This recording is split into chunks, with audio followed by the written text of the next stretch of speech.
பள்ளிக்கட்டு செபரிமலைக்கு கல்லும் முள்ளும் காலிக்கு மெத்தை சுவாமியே అయ్యప్పో అయ్యప్పో స్వామియే నెయ్యాభిషేకం చేయండి హారతులిచ్చి కొలవండి ఇరుముడి స్వామికి భక్తిగా ఇచ్చి వేదన తీరగ వేడండి అయ్యప్పను కని పిలవండి స్వామియే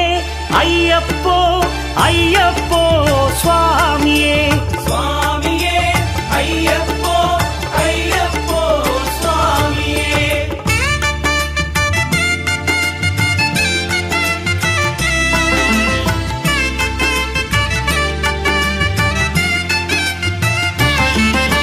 వేకువజామున నిద్రను లేచి శీతల స్నానం శ్రద్ధగా చేసి